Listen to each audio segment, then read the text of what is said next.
Friday, Wonder Woman swings into action with guest stars Lawrence McCutcheon, Roman Gabriel, and Deacon Jones to foil a fix on college football games. Next, a story of speed and sabotage. Gas and that car leaks. We gotta stop the race. Bill Bixby stars in The Incredible Hulk. Then, join Lisa, Marcy, and Pam for thrills and adventure on Flying High. I need someone to land the plane. Fridays starting at 8, 7 Central and Mountain. Tonight, who shot JR? I figured you did it. I wanted to. Nobody ever beats old JR. Part 2 of the season premiere of Dallas, tonight.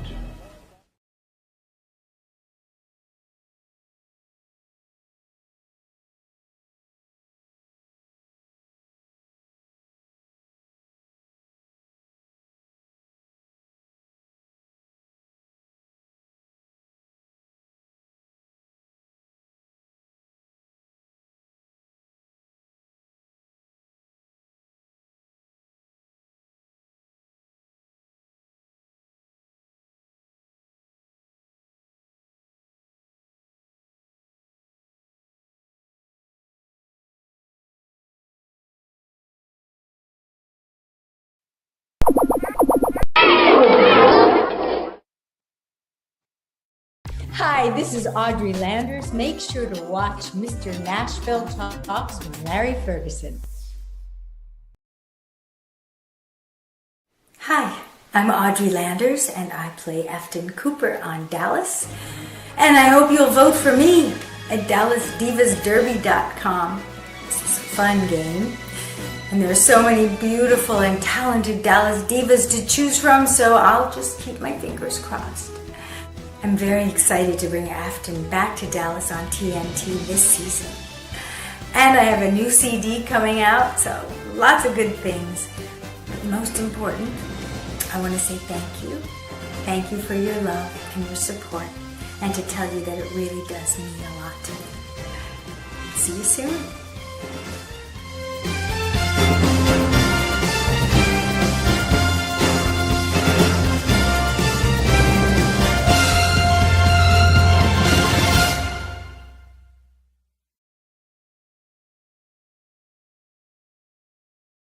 TNT next Monday. We will figure this out together. Every masterpiece. Cliff Barnes did this. It's what JR predicted. Has a flaw. I've gone over it 1,000 times. There's no other explanation. And in the end, Daddy! the most shocking blow is still to come. I know what you did, Christopher. Dallas, all new next Monday at 9 on TNT.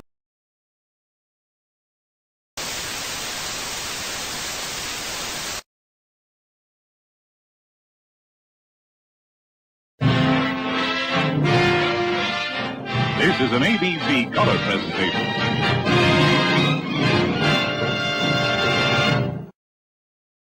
I can feel the spirit moving. I can almost touch the sky. Reaching for a new tomorrow. Oh, I know it's hard, but music makes me wanna try.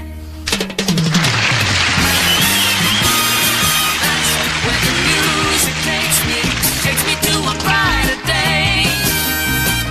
That's where the music takes me, helping me to find a way. When the day is so long that I can't hold on. When I'm down and I think my hope is gone. Oh yeah, that's when the music takes me closer to a brighter day.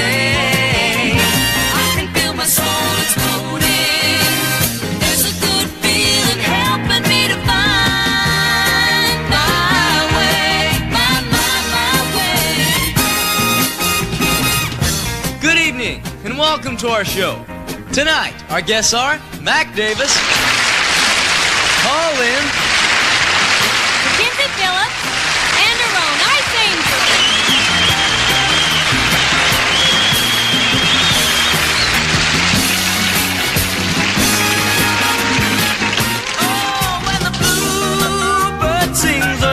sad song. Oh, when the wind brings the cold attack along.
gentlemen, Donnie and Marie Osmond.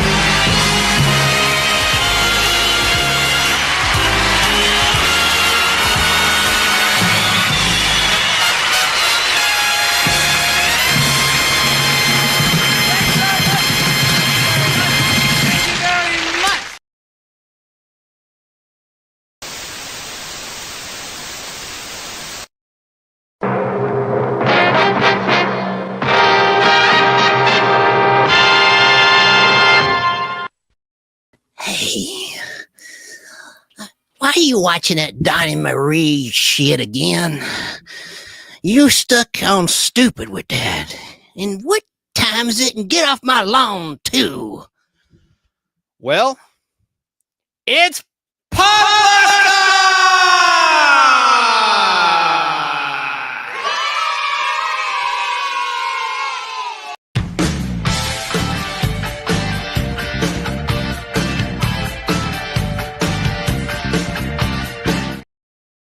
That's right, it's Podblast time. I'm your host, Chance Bartels. This is your weird, informative, and hopefully fun time capsule of memories of days gone by as we forge ahead together in the game of life. Just like the Milton Bradley board game of life. Remember that? This is your nostalgia show with a bite, because it bites. Welcome, welcome, welcome. As Steve Harvey says when he hosts Family Feud, we got a good one for you today. And I really think I do. This is going to be what Captain Kirk would call a supplemental entry of the Podblast, because it's going to go about 45 minutes to an hour. Have a lot going on. I'll explain later. Got some birthdays to cover. Got some nostalgia news, some music news. We're going to talk about some classic rock. Going to talk about a little bit about the upcoming Supergirl movie and some interesting pop culture references in a teaser movie poster that I'll show you in just a little while. But not to worry, for those that are listening at Fistful of Radio out of Atlanta or on Apple or Podbean or Spotify, any of my audio platforms that you choose to listen to the show to, I'm going to make this audio friendly. But if you want to see what's going on, it's so simple to watch the show on your television, especially if you have the free YouTube app on your streaming service connected to your TV. Simply Google search the Nostalgic Podblast. That's with a C, not A, not nostalgia, nostalgic. The Nostalgic Podblast, not podcast, Podblast, because I blast you with information from all directions. Search the Nostalgic Podblast, and at the very top of your Google search, you'll see the Nostalgic Podblast YouTube channel. Click that, and then once there, click the live tab, and you will see the teaser movie poster for Supergirl, and you'll know you're in the right place. And as always, if you're listening on Apple, I link the video to the YouTube stream, and it's also on video on Facebook Live. But Facebook's new stupid rule only allows Facebook Live transmissions to remain up for 30 days. But luckily, I noticed they have my tribute to Gene Hackman before he died, a couple months before he died, to celebrate the 20th anniversary of his retirement from acting in 2004. That one's still up on Facebook Live. I don't want to jinx it, as is my interview with Kenneth Johnson, the creator and writer director of V, the original miniseries, and creator of The Bionic Woman, creator director of the Incredible Hulk TV show, and many other things that I really like Cliffhangers and more modern stuff, like his new book. That's still up on Facebook Live, so that's pretty cool. If you want to call in old school, there is a phone line dedicated to the show. That's 770-438-1050. Again, that's 770-438-1050. Or for those that are watching live, leave a comment and I'll put it on the screen. No super chat required. I will put it on the screen as long as it's not obscene. So, let's get started with what I had prepared. Let me just... I'm going to start with this. You might have noticed at the very beginning of the show, those that were here at the top of the show, I showed a little clip of Audrey Landers. Well, she turned 69 today as we're live on July 18th, 2025. I want to talk about her, and I have some interesting footage of her. But, of course, she's going to headline this segment I like to do.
I haven't played the full version ever on the Podblast. I just wanted to treat you to that. And also I want to figure out how to get this little round. This is called the bubble mode for those that use StreamYard. And I have, at the beginning of the show, this new layout of StreamYard has me all screwed up.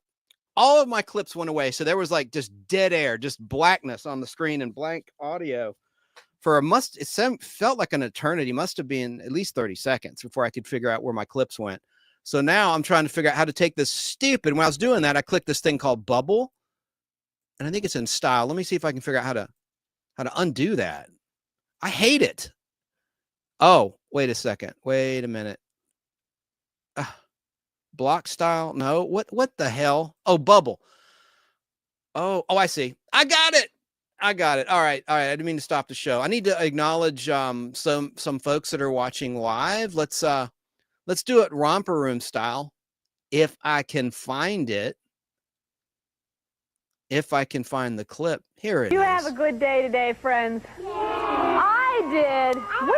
I had a Superman day. I did too. Superman day. Well, I'm glad to hear that. Spider-Man day. Good. I'm glad to hear that. Well, you know what? Wait. You know what time it is? It's time for me to see the friends at home in the magic mirror. Romper bumper, stomper boo. Tell me, do. Magic mirror, tell me today, did all my friends have fun at play? All my friends had fun today. I see David's having a special day today, and Olivia Joy had a special day on Sunday. I see Robin had a special day yesterday, and Dana's having a special day today, and so is Reginald and Edward John and Margaret, and I see Justin and Megan and Courtney and Brick and Mark and Rachel and Sheila and Caroline are all having special days, and Cicely and Ashley and Matthew and Jose, and I see Bonnie and Anthony and Joe had special days yesterday, and so did Tammy and Brandon and Gregory, and of course, friends, you know I see you, and I'll see you again. Hey, I want to say hey to Lady Pop Hunter. She's part of the Open by Chance Toys YouTube channel, which is an awesome channel if you're into classic toys. She and her husband have a toy museum in their home, and they're refurbishing it. I don't want to steal their thunder. They'll tell you all about it on their channel. They go live most Saturday nights around 7 p.m. Eastern time, 4 o'clock Pacific time, and it's a really good show. I really like her and her husband, David. So I'm happy to see you. Always happy to see Esmeralda, and of course, my dear Southern California, Sarah. My Flock is Everywhere. One of my power mods. Happy to see you. And I want to say hi to Skeleton. Good to see you. You're across the pond in jolly old England, I believe. Really nice to have you in the house. And I was going to meet them tomorrow, but they can't make it Saturday to somewhere I'm going to be tomorrow. The Atlanta Comic Convention, a huge convention. I guess I'll go ahead and talk about that. And I'm going to try to pull up the guest roster for them. But let's look at a little commercial for Atlanta Comic Convention. This is pretty slick. This is where I'm going to be tomorrow. I'm going to film some video for the show and for my YouTube channel, the Nostalgic Podblast. But I'm going with someone to meet Priscilla Presley. This lady is a huge Elvis fan. So that's why I'm going. But here is what the Atlanta Comic Convention is all about. I don't want to confuse anyone because I talk about there's another convention I go to. It's every 3 months, every quarter.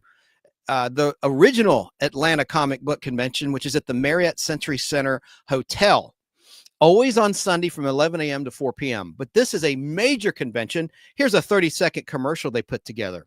The once-a-year event is back. ATL Comic Convention is coming your way July 18th through the 20th. Join the ultimate 3-day pop culture experience where you can meet your favorite celebrities, explore an immersive vendor hall, hear special guests share their stories, and connect with the community that shares your passion. ATL Comic Convention is the perfect place to bring your family, make new friends, and share unforgettable moments with fellow fans. Save on tickets now with promo code MAGIC at atlcomicconvention.com. So there's that. And let me see if I can pull it up. I'm gonna do that screen sharing. Okay, let me see if I can get this to work for y'all, because this is a very impressive guest list. If you're into getting autographs, if you're an autograph hunter, or if you want a photo op with some of these celebrities, this is a really good place to do it. And the rates are really reasonable. And there is a promo code if you put in Presley when you order. I think you get $10 off, but it's only like for Saturday only. It's only like with the promo code about $35. I mean, that's very, very reasonable. It's a lot less than Dragon Con. Let me see who's calling. Is this about the show or is this a personal call? Hang on a second. It is a personal call. Hey, I'm on the air. Do you want to say anything on the air? She said bye. All right, so let me try to do the screen sharing stuff. Okay, so humana. I did it once before. Let's see if I can figure it out again. Hang on a sec. How do I do that? I want to just share the screen so I can show you the guest roster for Atlanta Comic Convention. They've changed everything. Present or invite. I bet that's it. That's it. Slides, share screen. Found it. Share screen. Here it is. All right. Got it. Is this showing up? Let's see. Let me see if this is showing up on y'all's end. Y'all's end. Can you see this? Hang on a second. Yes, it is. I see it now. All right. So this is kind of cool. I can show you these guests. Let's see together who's at the Atlanta Comic Convention. Beautiful. You got Rainn Wilson from The Office, Kiefer Sutherland from 24, loved him in 24. Mary Mouser, not familiar with her. She's in Cobra Kai. I've never watched it. That's why I don't know who she is. And I'm not going to highlight all these people because a lot of them I don't know. But Danny Trejo is going to be here. Look at Danny's face. What a great character actor face. Of course, he's a stuntman as well. And he was on the Actor's Journey Project, which is by Stanley Livingston, who played Chip on My Three Sons. He did an extensive DVD series about the business side of acting, and he interviewed Danny. It's a great interview. But let's just look. There's some Walking Dead folks. Smallville guests are going to be here, except for the actress who played Chloe. She got into some trouble with the law, serious trouble. We're a family show. Don't need to soil the show talking about that. But you will have Lana Lang from the 2001 to 2005, I think, or 2006 CW series Smallville, which is really good. Then Michael Rosenbaum, who was one of the great actors who portrayed Lex Luthor, in my opinion. And then John Schneider, who was Pa Kent in Smallville, as well as Bo Duke in the original Dukes of Hazzard. He's going to be there. Scrolling down. Let's see, anyone else that I like. Iron Singleton. I worked with him on The Walking Dead in the early season 1 episodes before he got killed off. Spoiler alert. And there's some other Walking Dead. Laurie Holden. It'll be nice to see her. She died way too soon in Walking Dead in season 3. In the comic book, she went on for much longer. But they wanted not to telegraph their punch on Walking Dead and not have it be exactly like the comic book. I mean, hell, Daryl Dixon wasn't even in the comic book. And he was the breakout star of the show. But yeah, and then you have Emily Kinney from Walking Dead who will be there. Anyway, I'm going to shoot some video and I'm going to hopefully score some interviews with some of these people. Lou Ferrigno, the non-CGI Incredible Hulk from the great Bill Bixby, Jack Colvin series on CBS. You saw a little promo for a season 2 episode at the top of this Podblast. Met him before in Tampa 2006 and many other times at private events. Really good guy. Lou Diamond Phillips, boy, he was huge at one point in like the late 80s, early 90s. A huge celebrity and actor. Chad Coleman from Walking Dead is going to be there as well. But yeah, Lou Diamond Phillips, he fell off though, didn't he? Linda Blair, hopefully her head won't spin around, from The Exorcist, and Will Wheaton from Star Trek The Next Generation. And he's done some really good YouTube content for CBS Paramount Global Company to promote and talk about the new Star Trek streaming shows like Star Trek Strange New Worlds, which announced it's going off the air. One more season and it's off. Season 3 is streaming now on Paramount Plus. And I like that show, but I'm way behind. Let me just look at more of these guests. Hey, Holly Marie Combs, right? From Charmed. Paul Williams. I've got to talk to him. And then there's sweet Priscilla Presley, who stole the king's heart, Elvis Presley. But Paul Williams, my God, how many songs did he write that I loved? It Ain't Easy Being Green. He is amazing. The music that he created. And plus he did a lot of acting. Of course, he's in Smokey and the Bandit playing Junior. No, not Junior. He played Little Enos or something. Yeah. You know, he was the son of, the other part of the duo that hired the Bandit to smuggle Coors to Texarkana, or from Texarkana to Georgia, where at the time Coors beer was illegal. Remember? And they shot it at Six Flags Over Georgia at the climax of the film. Mira Sorvino, I love her. She's going to be at Atlanta Comic Convention in July 2025, which is July 18th, 19th, and 20th, 2025. Probably in your review mirror replay crew, but I'm going to report on as best I can. I love her. Her acting. I really loved Romy Michelle's High School Reunion. That's a guilty pleasure movie of mine. I think it was just really hysterical. They invented Post-it notes. So let's see. I'm not familiar with a lot of these others. Maybe you are. I'm just scrolling here. Those that are watching, listeners, I'm going to get off of this because it's pretty bad audio at this point. I'm just looking because I wanted to look at the list for the first time with you, but I snuck a peek last night of the list of the guests at Atlanta Comic Convention. So, and you have authors. I love authors. You have artists. So I've pretty much, for those that are watching, I've shown everything there. Let me now. Ooh, I don't want to show that just yet. Okay, I'm back. So getting back to the birthdays, I sort of jumped ahead. This lady, I just love her acting. I'm going to play another clip of hers in a minute, but I'm talking about, these were sisters in Hollywood and still are sisters to this day on Earth. But there is Audrey and Judy Landers, but we're talking about Audrey. But do you remember these pretty sisters? So happy 69th birthday to singer actress Audrey Landers, who's seen in that image, those that are watching on the right. And at the time, she was on Dallas. She was born on Wednesday, July 18th, 1956 in Philadelphia, Pennsylvania. Now, Audrey's sister, Judy, from TV's Vegas, from Aaron Spelling Productions, and BJ and the Bear, is on the left. She played Stax in BJ and the Bear season 3. So happy birthday to her. I want to just play another clip of her talking about the first time she met Larry Hagman on the set of Dallas and how special that was for her. So let's watch that right now. It's 3 minutes long. Well, the first time I met him, he kind of was true to form, okay? I got to the set very early, went through the whole, makeup, hair, and so forth. And the first scene, my first day of filming, is in bed with JR. In bed. Hello, nice to meet you, get in bed, okay? And that was kind of how it was. So, Hollywood does a great job. You wear like bare shoulders and a slip, and you've got the blankets up to here. So you definitely give the illusion that you're, in bed, naked. And he's there shirtless with jeans, a big belt buckle, cowboy boots still on. And so we've got the covers up here. And I mean, literally it was, hi, nice to meet you. Okay, take your places, please. Okay.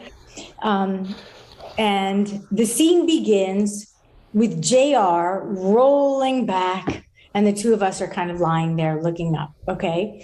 And next to the bed is an ice bucket with a bottle of champagne in it. So Larry, being the prankster he is, finish it, the scene we start. Leonard was the director, Leonard Katzman. He calls action.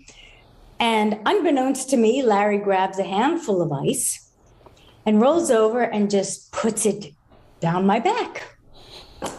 And I don't know anybody here. And I have lines to say, okay? And I am a professional, for God's sake, okay? And I don't stop till the director says cut. So I'm like about to jump out of my skin, and I continue with the scene. And everybody on the set is in on the joke. And finally he yells cut, and everybody bursts out laughing because they all know that I am lying there in a pool of ice trying to say my lines. So that's how he literally broke the ice. But he went on to, he loved his character.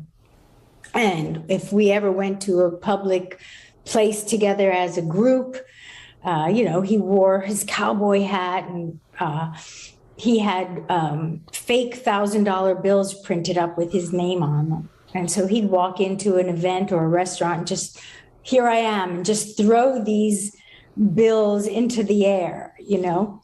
So he really did live his character to the fullest. She looks fantastic, I think. She turned 69.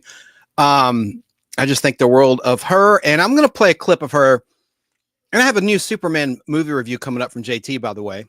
Superman 2025. But here's a clip of her singing with her sister. This is really cheesy. It's 1980s. But I wanted you to be able to hear her singing voice. I love her speaking voice.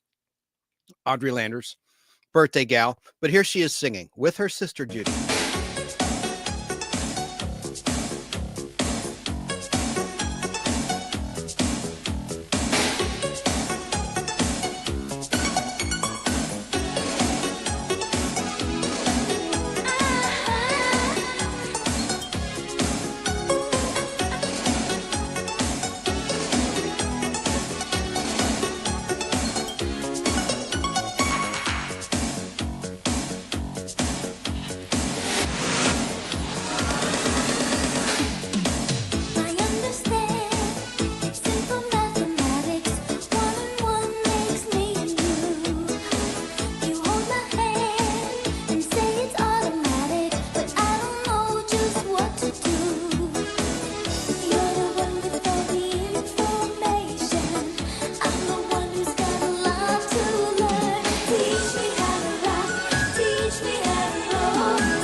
Like it. It's a little cheesy and it has that artificial 80s drum. I can't stand that.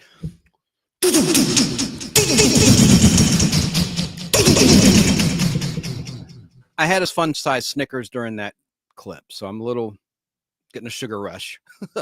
So, yeah, that's her singing.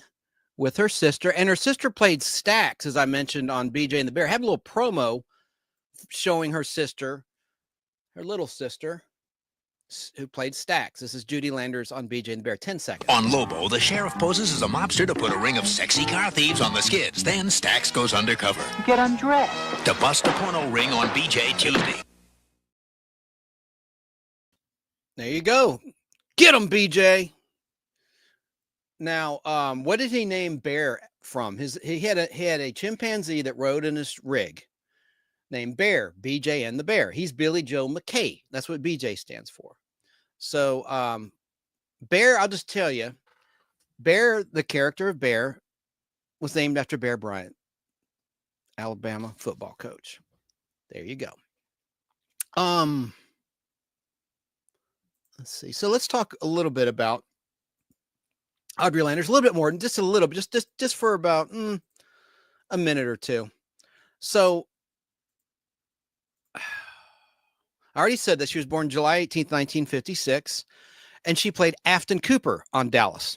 And she came along in season 4 of Dallas, the Who Shot JR resolution season of Dallas. But before joining Dallas in 1980, the summer of 1980, she guest starred in numerous television shows, including The Dukes of Hazzard, Fantasy Island, The Love Boat, Battlestar Galactica. Remember her in that? When Starbuck crashed on a planet and she and her brothers are taking care of him. She looked so sexy. She was on Battlestar Galactica and appeared as a panelist on Match Game in 1979 and on the Match Game Hollywood Squares Hour in 1983 to 1984 on NBC. In the 1990s, Audrey Landers appeared in the television miniseries of Jackie Collins' Lucky Chances.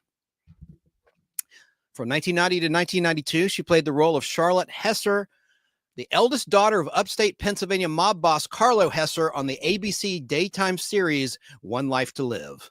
After she left Dallas in 1984, in a great season-ending cliffhanger, she was cast by director Richard Attenborough as Val Clark in the film version of A Chorus Line, which was filmed in 84, released in 1985. In 2013, she reprised her role of Afton Cooper in several episodes of the second season of 3 seasons of the revival of Dallas on the Turner Network television cable channel TNT.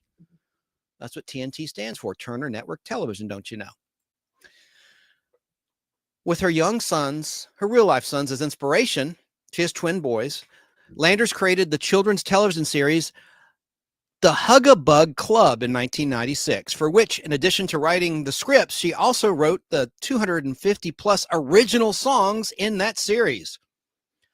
Her partner and mother, Ruth Landers, produced the show and donated it to public television for its 5-year run. In 2006, Audrey Landers co-wrote and co-directed the family adventure film titled Circus Island, a Ruth Landers production. Landers and her mother have also created a fashion line called Landers Star Collection, which is gaining global popularity through QVC, UK, in the United Kingdom, and in Italy, Canada, Germany, as well as the United States of America.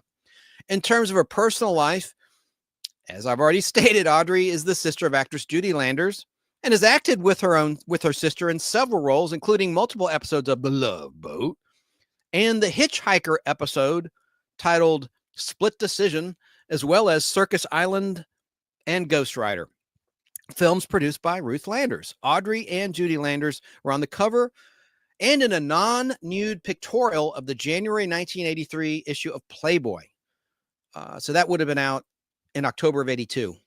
I remember it, have it in my collection. Landers married businessman Donald Berkowitz in May of 1988, and they have twin sons, Adam and Daniel, born in 1993. She was credited, let's see. Okay, this is a role. She played Joanna Morrison Landers, #1 in The Secret Storm from 1972 to 1973. She played Connie in Search for Tomorrow in 1973 when she was just a baby. She played Donna in one episode of Room 222 in 1973. She was in Marcus Welby, MD in 73. She was in the Ephraim Zimbalist Jr.'s The FBI, a QM production in 1973. She was in Emergency in 73. Somerset. She was in One Flew Over the Cuckoo's Nest. She was the actress on the TV screen in an uncredited role in that classic 1975 film starring crazy Jack Nicholson. She was in Happy Days in 1977 as Kitty. She was in Police Woman as Nancy in 77. She was in The Waverly Wonders as Ginger in 78. She played Miri in Battlestar Galactica. I already mentioned that in 78. I think it was like the third week that it was on the air on ABC in the fall of 78. She played Donna in Charlie's Angels in 79. Fantasy Island, various roles from 79 to 1984. She was Wendy in Highcliffe Manor in 1979. She was Carol Kane in BJ and the Bear in 79. And she was in Young Maverick as Sarah, spelled the way Southern California spells it. That's her character name, Sarah Lou Mullen, in 79, a show called Young Maverick. And she was also in the Spielberg movie that I liked that didn't lose money, 1941, right? She played the USO girl in 1941. She played Billie Jean and Gail Flatt in 2 episodes of The Dukes of Hazzard. She played Billie Jean in 1980. She played Gail Flatt in 1984 on The Dukes of Hazzard. And then she was in a show called Underground Aces in 81 as Annie. And anyway, then she hit Dallas from 81 to 84 and then 1989. But her stuff was filmed in 1980, so I was correct. She's in 84 episodes of Dallas, the original CBS run. Anyway, in various roles in Love Boat, 4 episodes between 1982 and 1985. You know what? I should have put her picture up. What the hell am I doing? That's what I meant to do. I got some pictures of the birthday gal. There's that one that I've already shown. Almost done talking about her life, but there she is. And a picture that I got from Back to the 80s Facebook group. So, yeah, she's 69. She's like Dana Delaney. They never age. She looks fantastic. I guess 69 is the new 49. She looks absolutely gorgeous, I think. Let me see here. So I was just going through her credits, and, you know, I don't need to go through everything because I've pretty much hit the highlights, but she was also in The Cosby Show in 1991. Lois and Clark, The New Adventures of Superman as Toots in 1993 in 1 episode of that show. And she was also in the 1996 TV Dallas reunion movie, Dallas, JR Returns, playing Afton, before she did the TNT revival. She was in the movie. There were like 3 movies. There were 3 movies, including a reunion back to the South Fork Ranch in 2004 that I taped, and Victoria Principal participated in that. So anyway, I just want to say happy 69th birthday to Audrey Landers. Another birthday I want to acknowledge really quickly, I'll put her picture on the screen, is this lady, one of my favorite actresses. Do you remember the shape-shifting alien character? The character's name was Maya from season 2 of Space 1999. Well, that's actress Catherine Schell. And back on July 17th, 2025, Catherine Schell turned 81. She was born as Katharina Freeland Schell von Bachlot in 1944 in Budapest, Hungary. And she also appeared in the 007 James Bond movie On Her Majesty's Secret Service as Nancy in 1969. Her scenes were filmed in 1968. She was in Blofeld's Harem. And that movie is set during Christmas time. James Bond gets married. And it's the only one where George Lazenby plays James Bond 007. And he was in the news for not a good reason, an unfortunate reason. His ex-wife broke the news that he is suffering from Alzheimer's. So that's really sad. But Catherine Schell, she also acted in the Peter Sellers comedy film, The Return of the Pink Panther in 1975, and in the Doctor Who television.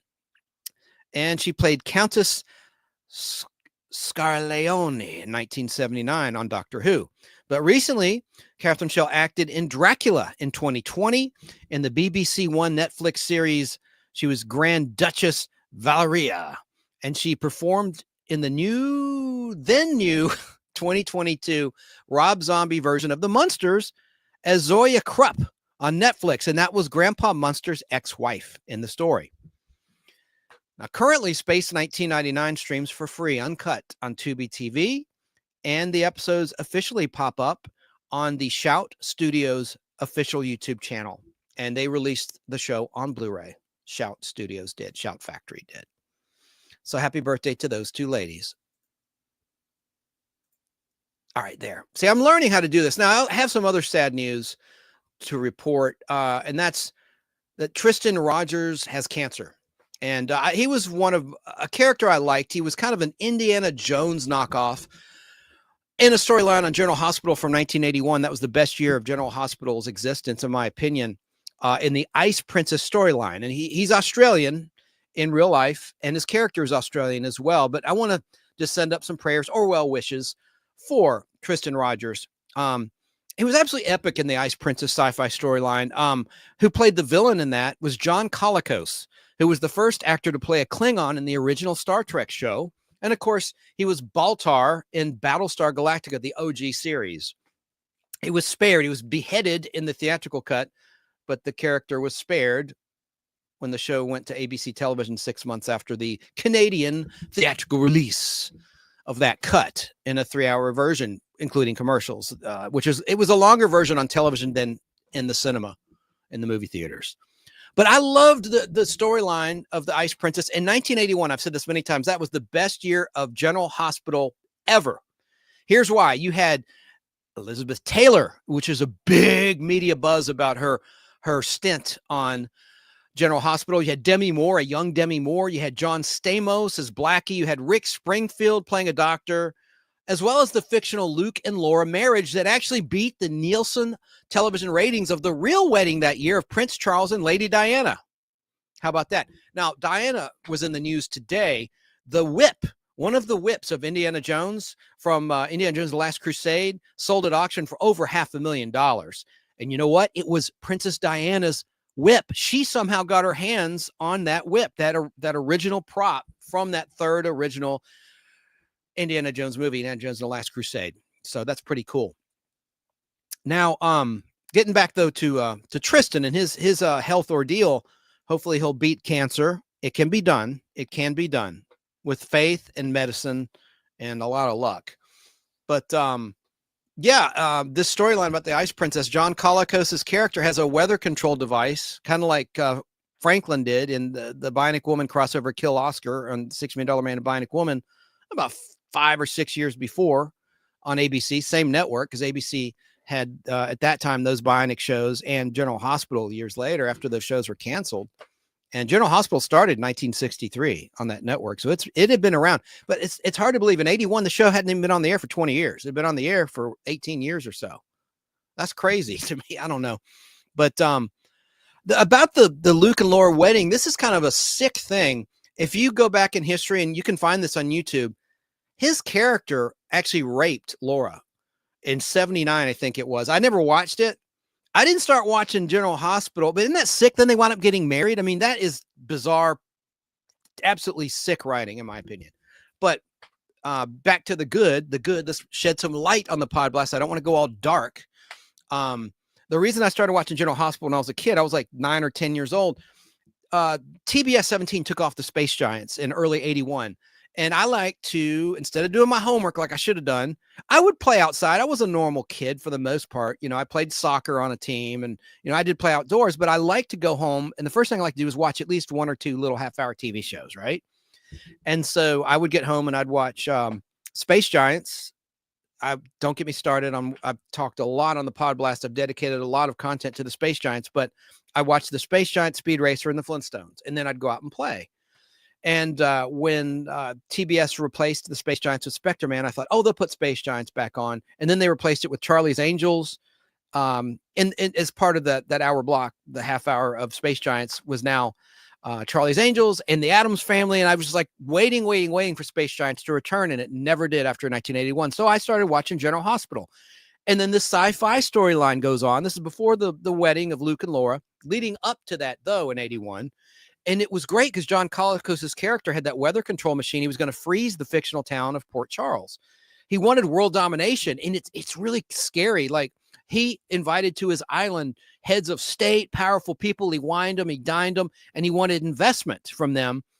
And it was all about world domination. And that storyline is on YouTube. Some nice person years ago put the entire Ice Princess storyline on YouTube. The quality's not great, but it's better than nothing. It looks like it was recorded with a Betamax or early VHS VCR. I'm sorry, I just made a sound into the mic. I hate it when you hear people drinking on radio shows or podcasts, and I just did that. I think it's disgusting hearing people swallow. I don't know. It's kind of like nails on a chalkboard to me.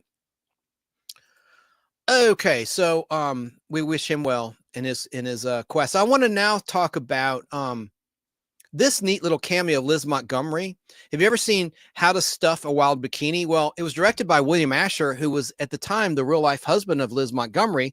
And at that point in time, they were in production of season 1 of Bewitched, 1964 to 1965. Now, this movie came out in 65, 60 years ago, but she has an uncredited cameo as a witch, and she twitches her nose, but that sound effect couldn't be used, right? That's a property of Screen Gems. So I love that little lobby card. And that's you can see how she looked in that movie. So now I'm going to talk about some movie news. I saw Superman. Might as well play JT's review of the new Superman movie. I've already reviewed it with Al Hardy. I really liked it, and I'm looking forward to Supergirl 2026. It'll be out in June of 2026. And the character, here's the movie poster. Here's the teaser poster. She's a bit of a hot mess, but here's a little bit of trivia for you. There's about 3 pop culture references in this teaser poster. Some are related to Superman, some are not. Can you spot what they are? I've asked, and I want to ask the chat, and I'll reveal in just a moment 2 of the 3. I'm going to wait till next time to reveal the 3rd. But there are 2. What do you think? And let me get to the chat. Bye, Esmeralda. Luke, yes, I know. Isn't that crazy? That is so crazy. And here's a fun fact from Tracy's Fractured History and More. Please subscribe to her channel. Leonard Nimoy, Mr. Spock on the original Star Trek and in the movies up until The Undiscovered Country. He was in the very first General Hospital episode ever in 1963. I did not know that. That's a great fact, Tracy. Thank you for mentioning that. That's really cool. Now I got to look that up. There might be a kinescope of it because, you know, soap operas were live at one point. Esmeralda says 1981 is not one of my favorite years. Well, that was the year that gave us MTV. I mean, a lot happened in 1981, but it was the best on General Hospital in terms of the star power and the writing and the acting. And I like Robin Mattson. I haven't mentioned her yet. She was in General Hospital. She's a great actress. I saw her on Days of Our Lives about 12 years ago. She did a stint on Days. She also played a character that Bo Duke almost married in a special 2-hour episode of the original Dukes of Hazzard, or the only Dukes of Hazzard. Well, except for that terrible 2005 movie. It was called Carnival of Thrills. And she played, I should have pulled her picture. She played, I'll get to Supergirl in just a second. She played this woman in that the Bo Duke just fell in love with. And she also was in a $6 Million Man season 5 episode where it's called Lost Island. It was a special 2-hour episode of that show, The $6 Million Man, in its 5th and final season from 1978. And Anthony Geary was in it as well, who played Luke on General Hospital. But they found like a NASA satellite component landed on this island, and they have like it's like Paradise Island on the Wonder Woman fictional universe, where they have like a force field where the outside world can't find the island. Same thing with the Lost Island. But like a NASA device landed, it crashed on their island, and they find this thing, and it turns them into like deformed aliens or something. Like it does something to their genes where they have a cranium, like forehead, like a caveman, and they did it to the bad guy played by Anthony Geary. You know, he loses his mind when he gets affected by the radiation from this thing, and it deforms his face and it affects his brain. So he's evil now, and he forces Robin Mattson's character into this ray, and it messes up her face. Now, I think at the end she gets turned back to normal, but it was like really horrifying. I'm like, don't do that pretty girl. Anyway, so I digress. Lost Island, $6 Million Man, Robin Mattson and Anthony Geary. And yes, Joe Gutfeld of New York State says Robin was also in All My Children. Yes, as someone I used to work with, Lawrence Hyde, he was an actor on All My Children. He goes, we call it All My Kids. He was my team leader at Crystal Springs. That's a long story. Nobody cares. But he was also an actor, and he was a principal actor, and he got to work on All My Children with Susan Lucci. How cool is that? Joe also adds that Robin Mattson also came out with a cookbook a few years ago. And Tracy says Anthony Geary was on an All in the Family episode too. Yes, I did know that. Yeah. But that $6 Million Man, Lost Island, it should be streaming on Peacock. In fact, I know it is. Check it out. That's a good 1-hour episode. And they shot it on location in Hawaii in part. And that I remember seeing commercials for that when I was like 7 years old. I mean, ABC really hyped that up. And of course, that was the season after Bionic Woman had been canned by oh God, what's his name? He became a producer, and he was Silverman, Fred Silverman. Yeah, he took out SWAT, he took out Wonder Woman, took out Bionic Woman. Then NBC picked up Bionic Woman that season, so they could no longer do crossovers and all that stuff like they did when both shows were on ABC. Okay, so about this poster, can you spot any references? I'm going to just go ahead and start revealing what I see in this poster. It's like a psychologist test. What do you see, Chance? What do you see when I show you this image here? Oh, Jesus, you see that? Oh, wow, you're really whacked. No, but this is what I see when I think of, when I see this teaser poster, and I really love it that she's going to be some sort of a hot mess, a drunk, like she's supposedly so depressed based on Supergirl, the Woman of Tomorrow from some years back. So this is all part of the DC Comics universe, this storyline. She's depressed about the loss of her life and her loved ones on Krypton. And we'll see what James Gunn and his writers do with this. But I will tell you now, look at her skirt. Here's thing one that I noticed, that I see. Look how dark. It's almost like she soiled her skirt and her boots. They're dark. It's like the evil Superman, the dark crimson of his costume when he was eradicated by the kryptonite that was made in part with tar, cigarette tar. And there he is. There he is. Look at these shots I pulled. I love that one. I call that evil Superman Reeve Rage. And in fact, a big loogie comes out of his mouth when he burst out of a stack of tires. If you watch it, capedwonder.com, Jim Bowers told me that face to face when we were hanging out back when he lived in the Atlanta, Georgia area. And I ever since then, I could never unsee it. I never really noticed it. Also, he pointed out the huge underarm stains at the end of Superman 2 when he lifts up General Zod in a scene shot by Richard Donner. You can totally see a lot of sweat, like he needed some arid extra dry that day or something. And here's another shot of Chris Reeve with that iconic costume, which has been sold at auction. But just for poops and giggles, my favorite picture of Chris Reeve as Superman is this one from Superman 2. I just love that picture. I want to get a poster of that. I think that looks really cool. And then there's one. You always wanted to fly, kid. Now's your chance. He throws him in the air. That was a great battle scene. That was one of the high points of Superman 3. But I love that picture too. So that's what I see. I see, look up. You're a funny guy. Well, no, do you not see, though, in all seriousness,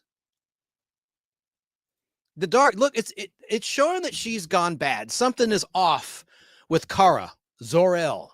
Kara is her real name, K-A-R-A, Kara, however you want to say it. And she's sipping on something. So she's going to need a 12-step program or something. I think it's going to be cool. That'll be a unique spin on that character.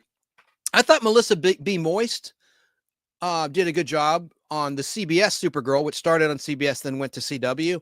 I quit watching it after a while, after I saw Linda Carter's cameo, which I liked. I just think the show kind of lost its quality in the writing. But I loved it when Harrison Ford's wife was on it in the first season. Ally McBeal. Callista Flockhart, isn't that her name? Yeah.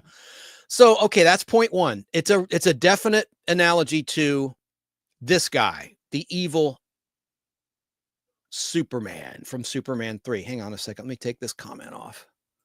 There. Great picture. Yes, I agree. Look at him boozing it up. And he doesn't drink. I never drink, Miss Lane. I never tell a lie. In the interview in Superman, the movie 1978, he states, I never drink. Well, he was drinking that day, boy. And he even wrecked the mirror with his heat vision in that bar. So let me get back to the other pictures. Let me make sure I showed you all of them. I did. Okay, so that's point one. Point two, what else do you see? This is not related to Superman, but it is related to another Warner Brothers property that they own. And Warner Brothers owns the DC Universe and DC comic books. Warner Brothers Studios, that's part of their empire. What else do you see? Well, I'm just going to go ahead and tell you. What I see is a definite reference to this. To V, the original miniseries. The spray paint, the look out. I think that's definitely a nod to V. and Warner Brothers owns V. So I'm not saying it's going to be a part of the storyline. I'm just saying it's just a little subtle Easter egg. And look, I'll show you a clip. There it is, where these people have spray painted a V for victory. In this scene, I want to show you now from V, the original miniseries, written and directed and produced by Kenneth Johnson, who's been a guest here on the Nostalgic Podblast. Here it is.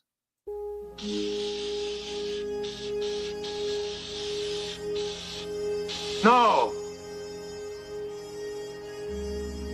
If you're going to do it right. I'll show you.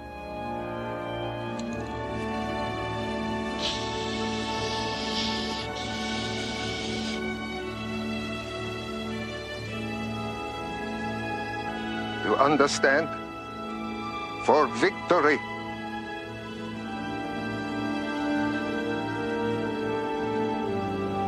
Go tell your friends.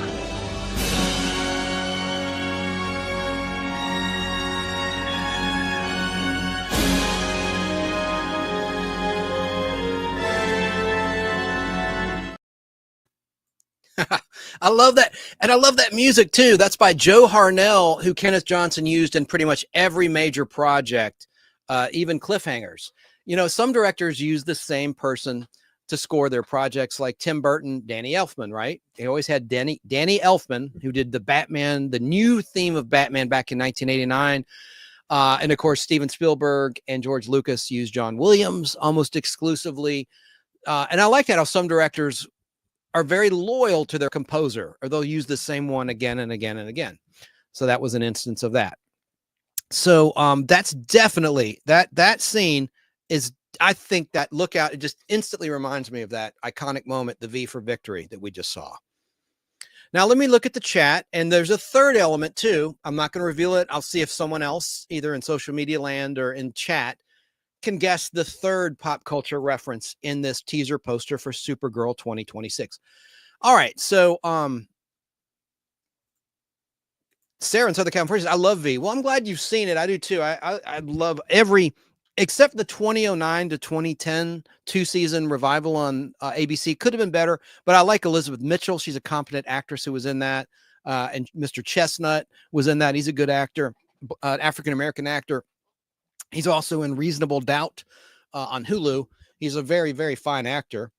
But I just didn't like what they did. They did bring back Jane Badler as Diana, and that was a good thing. So, you know, I'm just going to stay on the positive side here. But I love the original V from the 80s, and I sure had a thing for Jane Badler. Now, Joe Gutfeld says maybe she gets exposed to red kryptonite, and that's why her suit is all dirty. Yeah, but, I mean, it could be many things. I mean, to me, it's definitely that. I think it's showing she's going bad, or she's just got issues. Or she soiled herself. Maybe she peed herself. Hate to say it. I don't think that's it, but I mean, it makes me think it's dirty. She looks dirty. She looks like she needs to have her suit dry clean. So it'll be really interesting to see what James Gunn has up his sleeve. And getting back to V, I love the aliens. Look at that shot of the big reveal. The first time we saw the true face of the visitors in the original miniseries, and that shot by Kenneth Johnson. I think that's so good for pre-CGI. It's a fembot moment for me, for sure. I was always terrified of the fembots when they would be unmasked on the $6 Million Man and Bionic Woman. Same thing with V. And when they ate, you know, when they ate hamsters, their delicacies, black widows, they would eat spiders and just terrible things. Of course, eat human flesh as well. Spoiler alert, but yeah, I love that shot right there. Oh, Sarah said Supergirl has PMS, premenstrual syndrome. Yeah, indeed. Tracy gave that a laugh. Oh, wow. Okay, so let's see. We've gone about an hour. I need to get ready for tomorrow, but let me see what else I have prepared for y'all, you guys and gals. Make sure I've not skipped anything. Another big birthday we had was this lady, Phoebe Cates. She had a big birthday. And that's from Fast Times at Ridgemont High. I know Sarah has not seen that yet. Girl, you've got to see this movie. It's right up your alley. I think you'd really like it. But happy belated birthday to you, Phoebe Cates. And let me just see. We get to my clips. Did I show you this last time? Who's your favorite, Heather? Heather Thomas, Heather Graham, or Heather Locklear? If you had to pick from those three, who's your favorite? Let me know in the comments. And Replay Crew, you can leave a comment as well. I would like to know what you think. I'm just taking a little poll there. Okay, I guess it's time, since we're talking about Supergirl, let's turn to the man in the seats, JT. And I want to play for you now his thoughts on Superman 2025. Take it away, JT. Hello, this is Booby Reviews by JT, and I got another review for you. Superman, directed by James Gunn, and it stars David Cornsweet as Clark Kent Superman. Nicholas Hoult stars as Lex Luthor. This film was a blast. I had so much fun with it. It's my favorite third Superman movie. Yeah, funny and everything. And I really enjoyed this film. I was very nervous about this film a lot after seeing the trailers and everything, but I really enjoyed it. David Cornsweet nails the role. Rachel Brosnahan also plays Lois Lane. You also had Nathan Fillion as Guy Gardner, Green Lantern. Isabel Musette as Hawk Girl. You also had Mr. Terrific in this film. Yeah, this movie, I thought it was great. Crypto, the Super Doll, he was a standout for me. There's also 2 post-credit scenes. And I can't wait to watch this film again very soon. So when it comes to streaming, but I enjoy Superman a lot and everything. And definitely go see this movie this weekend in theaters and everything. And you'll have a fun time watching Superman. And James Gunn directing is good and everything and stuff. And can't wait to see more David Cornsweet as Superman and everything. I guess Superman a 9 out of 10. Definitely go see this movie in theaters this weekend. So that's my review for Superman. All right, bye. All right, JT, the popcorn's on the way. That's your payment, my friend. I appreciate that review, and I'm glad that he liked it as much as I did. Now, one more thing about Supergirl. I meant to say this. As I looked at this poster, I thought of a song. I thought, will this movie have the songs a la Guardians of the Galaxy? The Superman 2025 didn't really have that much music in it in terms of pop songs, but I think they could with this one, with Supergirl. And I'm going to try to play this song. It's probably going to get me thrown off the air, but I was thinking about this Rita Coolidge song. I think it kind of fits what I see in this version of Kara. Let me just play a little bit of it and see if I can not get shut down.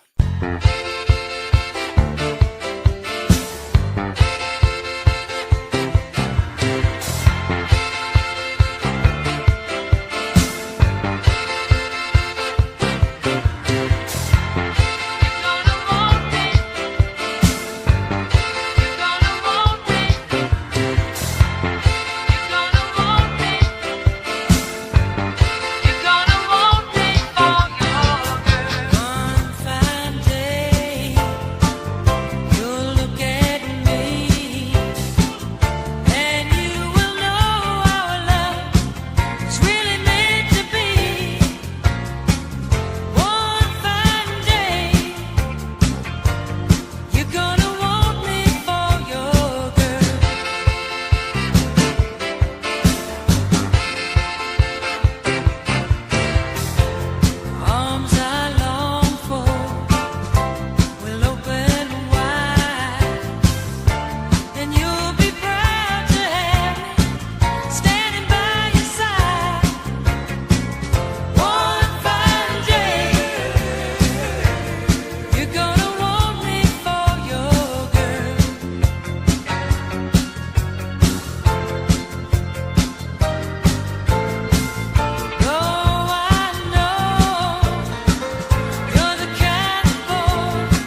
I better stop it right there and push him a look. But I think that little sassy saxophone kind of fits the character. I don't know, but I don't know much about the character. I've certainly not seen the script. I don't know. I'm just going by what I've read online, and I don't know. And will there be a love interest? There probably won't be.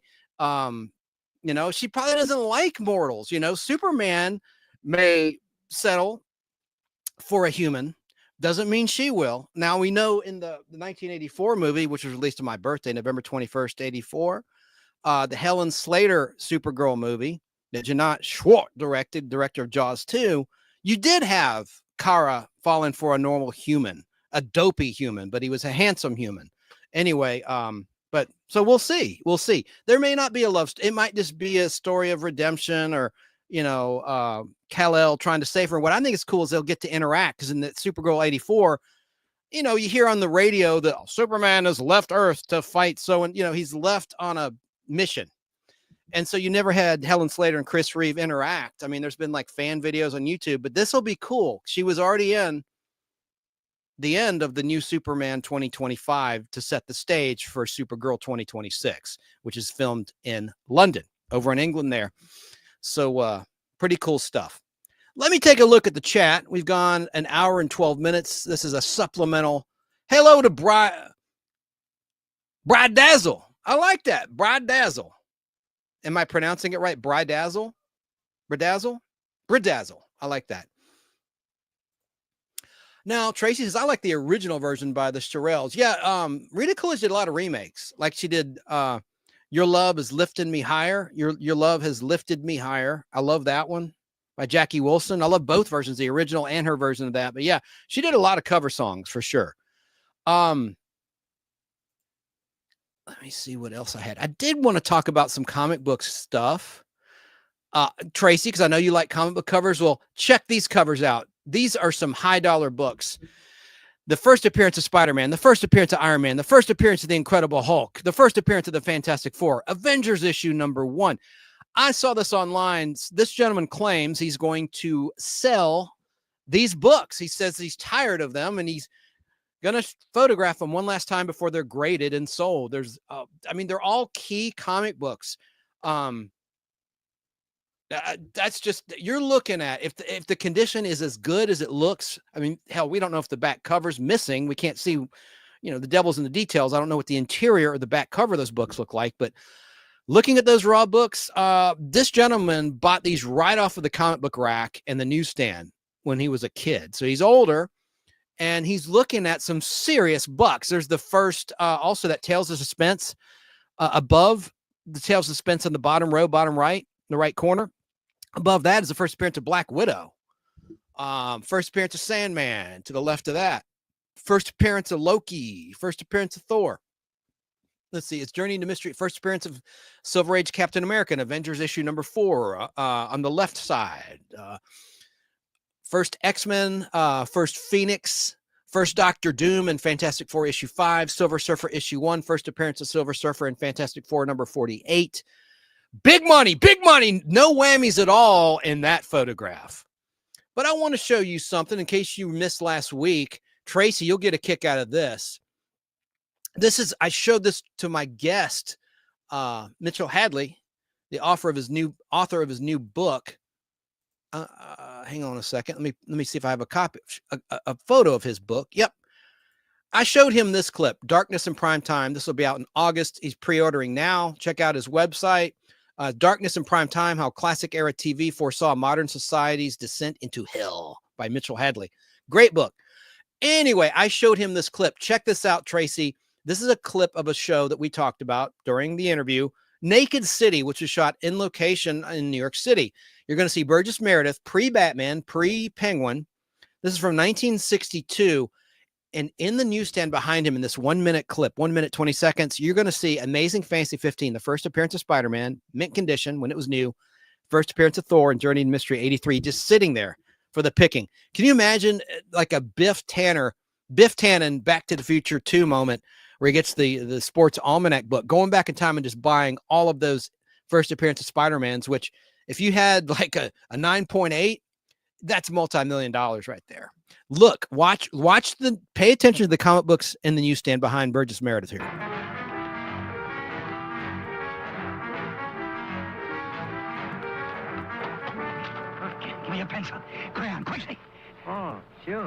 Yes, it's me, Duncan Christ.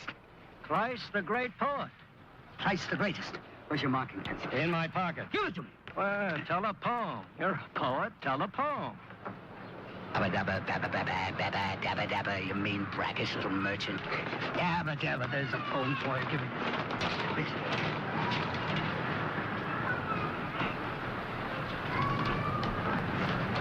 Now, I need some stamps. Do you have any? I have a poem for you. Only the dead are honestly arraigned. With a touch of a corpse, all the earth is equal. The marble silk mausoleum, the warm rotted box, our idiot empty, the same. Duncan, give me back those manuscripts. I paid you for them, Duncan. They belong to me. Among other wet, sweet irrelevancies are tears and flowers.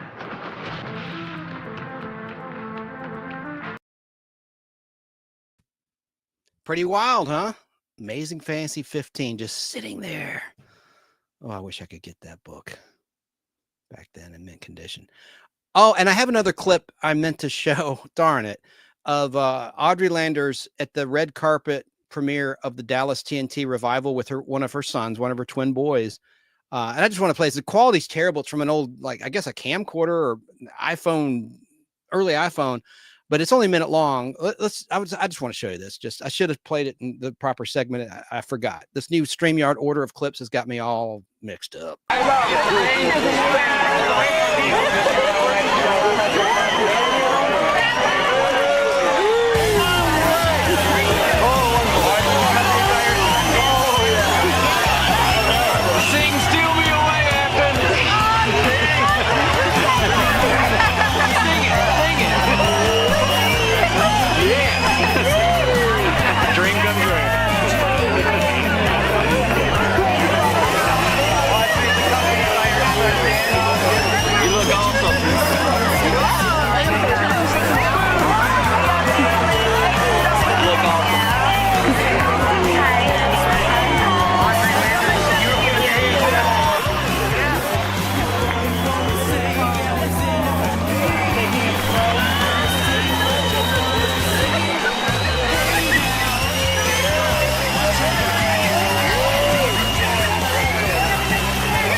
I like that. And you kept hearing people say, you look awesome. You look awesome. You look awesome.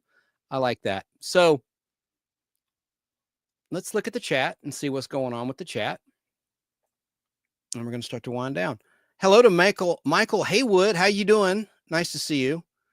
Oh, that's from that's from Twitch. I don't need to put that up. Looks like a solicitation. Hello to you, Michael. Thanks for popping in. Appreciate you. Let me just see. Oh, you had an interesting fact that you had pointed out, Tracy's Fractured History More. Where is it? Oh, you saw my interview with Michael Hadley. Oh, you saw the whole thing. Thank you. It was great. I loved it. Good work, Chance. Thank you, Tracy. I appreciate that. And then Sarah says, definitely, Tracy. Thanks, ladies. That's really sweet of you to say. He's a great talker. I'm going to have him on again after I've read the complete book. So, all right. Well, I got one last thing to show. And this, of course, is for our dear friend Sarah in Southern California. And I'm going to play it as soon as it's done processing, because I thought I'd added it to my little StreamYard, but I did not. I can't wait to go to Atlanta Comic Con tomorrow. I'm so excited about it. I'm going to celebrate. Can't wait to be there, and I'll show as much as I can. And go to Open by Chance's channel. They shot video. Theirs is much better than mine, of covering what it's like to be at a convention. But I don't know how many of the celebrities they capture, because they're focusing more on the comic books, and I don't think a lot of them had arrived. Saturday's the big day. That's when I'll be there. If you're in the replay crew, that's when I was there, was Saturday, because the person I'm going with wants to meet Priscilla Presley. So I'm going to celebrate. I'm excited. I'm going to sign off in just a minute. Celebrate, celebrate, celebrate. Slipping away Isn't it a pity? Didn't find time to call.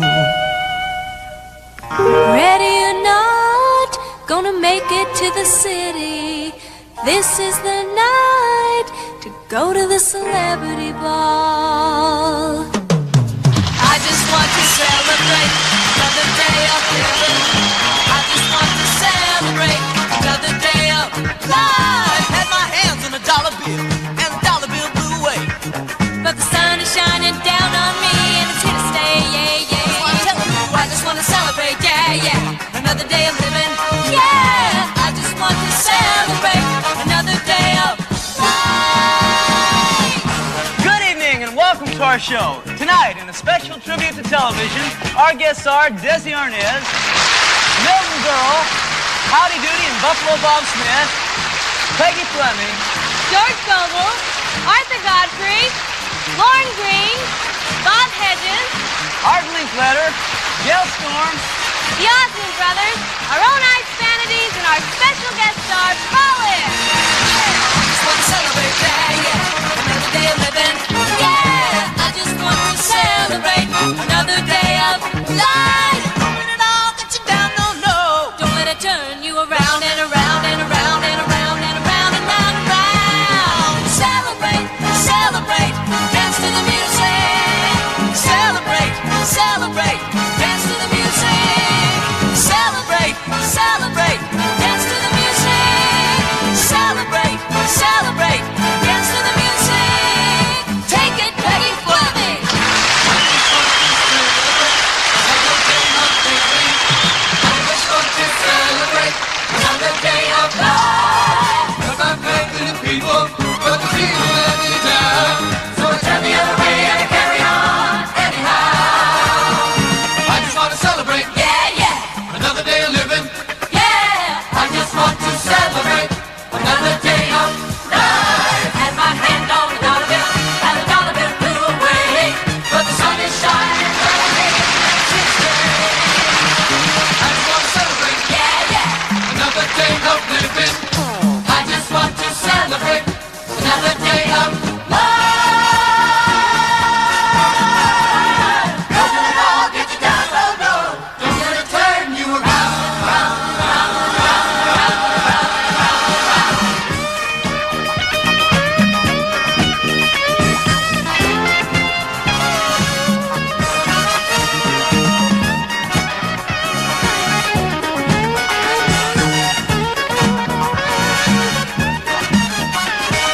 I just want to celebrate another day of living. I just want to celebrate another day of life.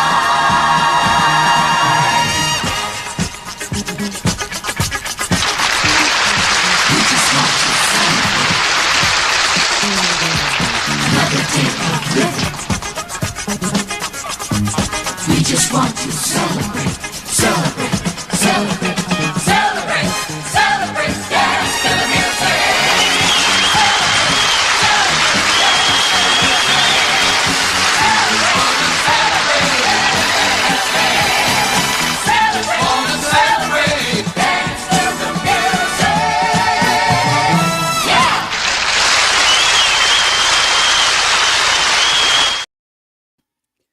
Yeah. Hey, and thanks to Tracy.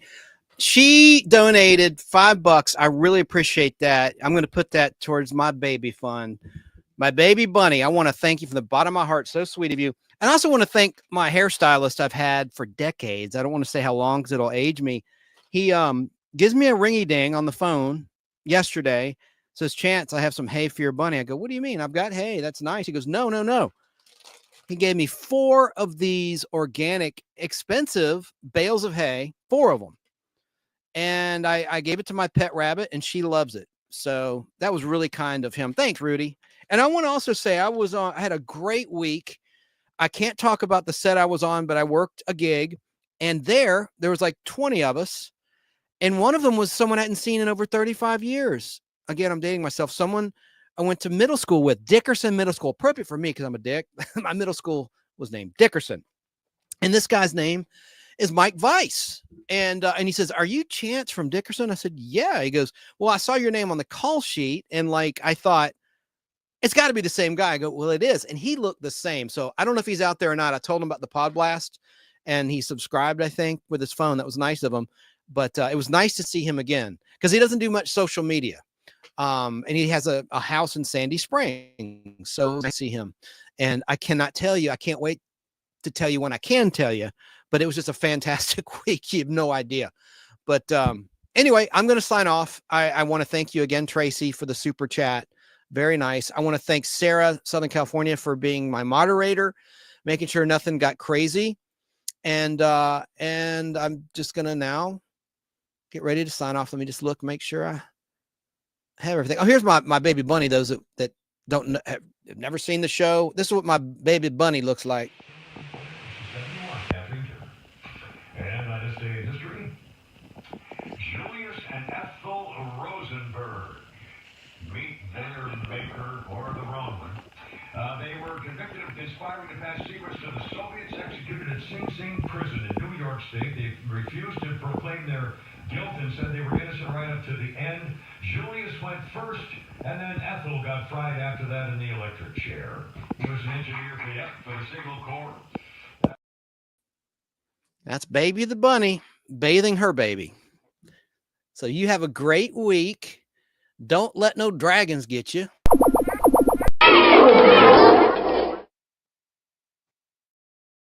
And we're going to sign off with Louis Roy's rendition of the American Space Giants theme. Tracy, I'm going to put some more Space Giants up on my channel. My channel is the Nostalgic Podblast on YouTube. Facebook group, the Nostalgic Podblast. I'm also on X. Instagram, but I'm going to step up my posts. My activity is very limited on Instagram and X, but I'm going to bump that up. I try to focus on my YouTube channel and my content and creating and researching for this show. And I'll let you know how it goes at Atlanta Comic Convention, and I'll do a little video. So I'll try to make it where you feel like you're part of the Atlanta Comic Convention. And have a good one. My heart, she says, "Yeah, you love Baby. Isn't she sweet? She's a sweet little bunny. I've never had a bunny as a pet before. Found her by the lake in late September 2021, and I could tell she wasn't a wild bunny, and she would probably, get attacked by a predator because they're prey animals. So I took her in as a little rescue, and the vet at the time thinks she was like maybe 9 months old. So I'm going to keep her alive as long as possible because she's a little sweetheart. All right. And tune in to my buddy Barry King, BK on the air tomorrow, WVHF, 10 a.m. to noon Eastern time. He'll probably be talking about the same stuff. I know he's probably going to mention the Supergirl teaser poster and his take on that, as well as other things. I know he's seen the Superman 2025 twice. I've only seen it once with our friend Al Hardy when we reviewed it. So, all right, well, I'm going to go because I got to get ready for tomorrow, and hope you have an awesome, awesome weekend and rest of your week. Thanks for watching and thanks for listening. Good night.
before I sign off. I don't know if that went through.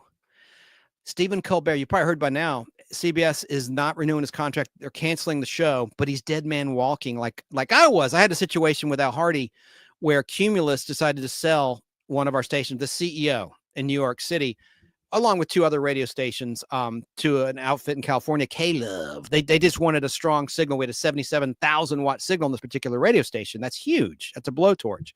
And because they make their money on donations, it's religious programming. It's like Christian music.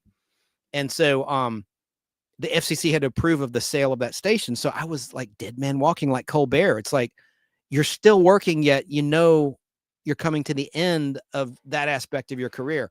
Must be strange. Anyway, have a great week. Now I'm really signing off. Bye for now, everybody. And thanks, Tracy, again for that super chat. I really appreciate it. Bye.